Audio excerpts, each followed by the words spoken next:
I mean, look, the argument about the royal family to me is a fatuous one because they bring in so much money in tourism, they wash their faces, in my estimation. But if you don't believe in the royal family, you don't believe in the royal family. Americans don't have a royal family. So they got money for reparations? Well, duh.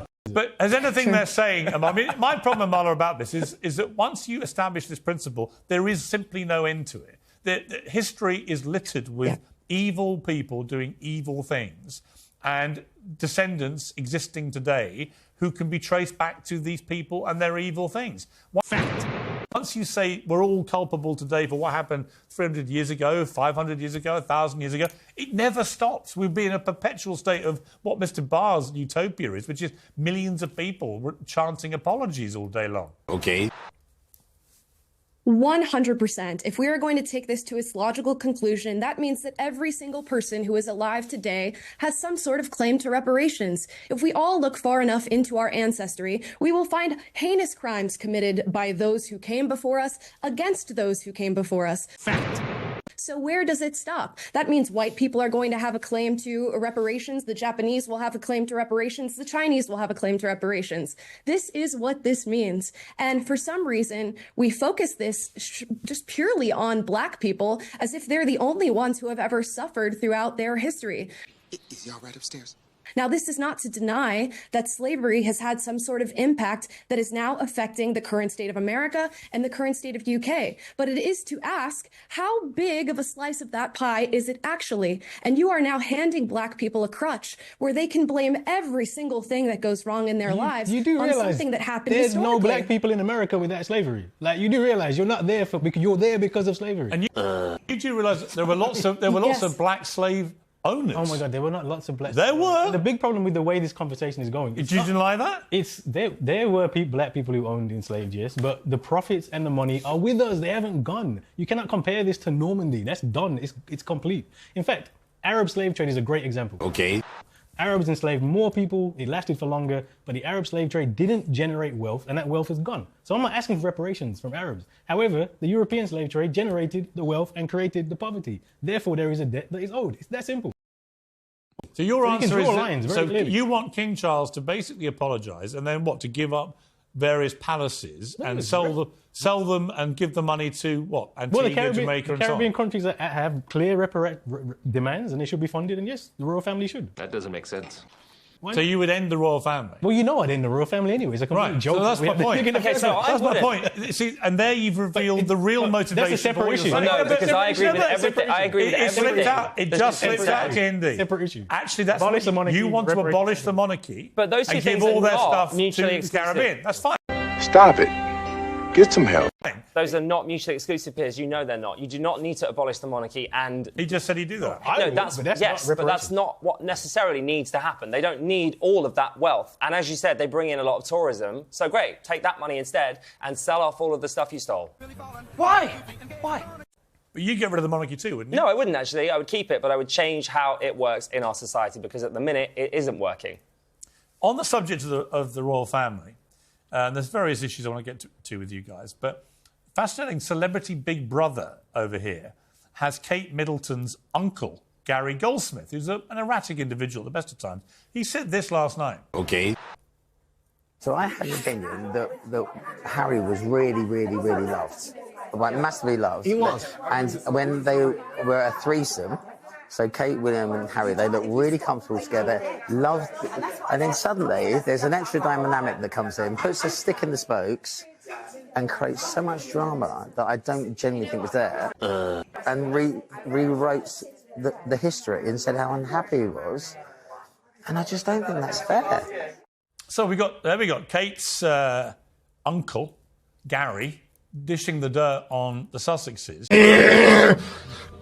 A certain James Barr immediately hit social media, fuming at the chat where Kate's uncle Gary talks about how Meghan came along and created drama whilst literally creating drama. Yeah. He added, Harry got a girlfriend and that changed the dynamic. Grow up. Right, I do think you should grow up. Also, when was the last time Kate saw you? When was the last time any of us saw our uncles? Like, you're so irrelevant. Please... Would you know the answer? When you last saw your uncle? No, I know. I see my uncles all the time. I've actually literally just... Right, you mean when did he last see Kate? An hour and a half ago. OK, great. Well, good for you.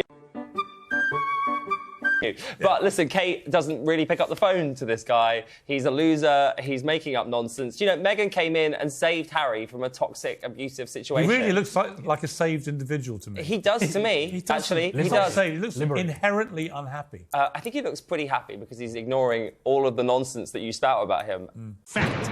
Good for him.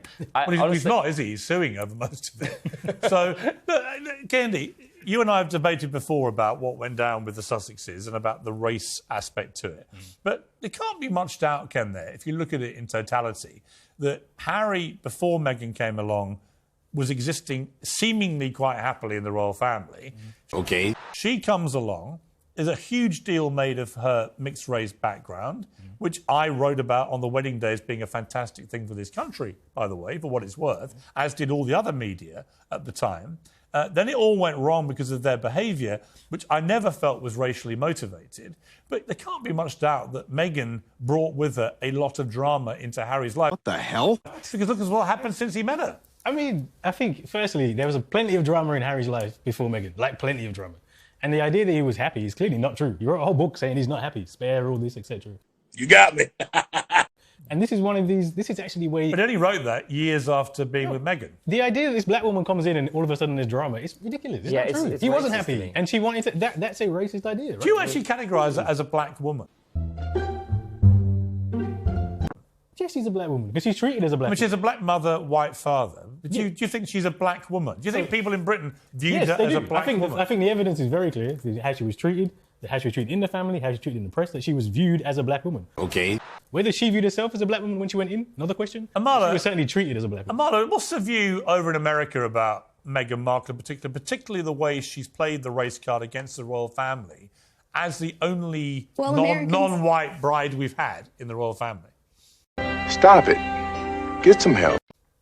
Sure. I would say, for the most part, Americans are not too fond of Meghan Markle. And to Mr. Andrews, she is biracial, much like I am biracial. And we can make the argument that she's constantly going to be seen as black. But the fact is, she's a biracial woman. But I think what Meghan Markle carried with her is an idea of perpetual victimhood. She views herself as a victim because she's female. Said, wait a minute. Wait a minute.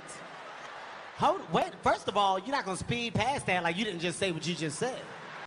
She views herself as a victim because she is black. And when you carry that sort of energy with you and you view the world through that lens, every odd look is going to be racism. Every off comment is going to be racism. Now, I can't speak to the internal dynamics of the royal family, what was said and what was not, but I do know that that's her attitude. Well, duh. Yeah, see, James, my take on it, for what it's worth, it's not a new take. You'll be aware of my view of it. But I sort of felt that they actually are both equally to blame for this. Why? Why? But they whipped themselves into a state of perpetual victimhood, not just from their own families, but also from the media and everything. Well, they were being attacked by the media. Well, they're also praised a lot. They never thanked the media for praising them. And then as soon as Camilla could get her oar in, allegedly... Camilla? The suggestion is that she was feeding the press negative stories, completely right? Untrue. Well, have you spoken to Camilla? I have spoken to Camilla. Has that been through legal process? Do we know whether that is true or untrue? What? What I just said, is it factually true or untrue? There's no evidence Camilla has ever briefed anyone in the media about either of them. Well, it's alleged by Harry. Right, so we have to take it as an alleged offence, right? So that's what supposedly happened. Okay. So why now is the silence around Kate so loud? Because the palace have decided... There's no silence around Kate. Yes, there is. The palace have decided... She had a serious abdominal surgery. Kate, whereas when Meghan was being attacked constantly, nobody stood up for Meghan. The palace didn't release a statement at all. They said nothing. And Meghan continued to be attacked in the press. So I would argue that she wasn't playing a victim. She was a victim. Why was she and Harry attacked in the press? Well, that's a great question. I would argue that it was racism, but I can't. I can only see it through my lens. Hang on. They weren't attacked until after they got married, right? And I know this because I was writing columns about them, praising them. Well, so why did you change your tune? What made you decide? I'm going to tell you. Okay. I changed my tune like the rest of the British press when after they got married, they started behaving in a weirdly, rankly hypocritical manner. They would preach about carbon footprint and climate change. Then we'd see them getting on Elton John's private plane. Okay, but Piers, that's stupid. Let me finish my point. You got me. They would We don't get to finish our point. You do. They literally tweeted about the need to take poverty seriously on their Twitter But they account have a security on the day issue. she had a $500,000 baby shower in New Come on, York, Piers. and then flew Rich back people on the can think Clooney poverty's a private problem. jet. In other words, Okay, King Charles always goes on about climate change. Fine. Camilla's getting a private by jet the on way, holiday. That doesn't make sense. They all get criticised. We can all talk about They hypocrites. all get criticised. You don't think Charles and Camilla have been criticised? No, come on, Piers. You have to accept please. The It's two not same. most criticised people in royal history were Charles and Camilla. I said, wait a minute. Wait a minute. Wait. First of all, you're not going to speed past that like you didn't just say what you just said. That is You're not old enough to remember. You are. I right? Do not And patronise it me. wasn't. I remember our And it Queen wasn't Princess racially Diana motivated. and the crimes committed against her. Well, how old were you when Diana died? It was 96, so I would have been just over 10, like 10. Right.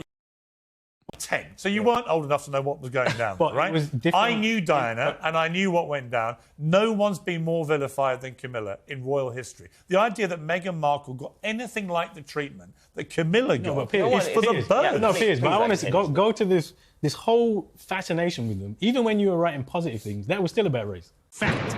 That was nonsense anyway. The idea that she'd come in and change the family. And when she came in and said very clearly, I want to be the face of the Commonwealth. I want to do this work, which I would have hated. In fact, I'm so happy it went badly because that would have been the very worst thing. She clearly tried and said, look, I want to be part of this family. I want to do this. And every little thing was drip, drip, drip. And this is the experience that black people have. How do you all of the explain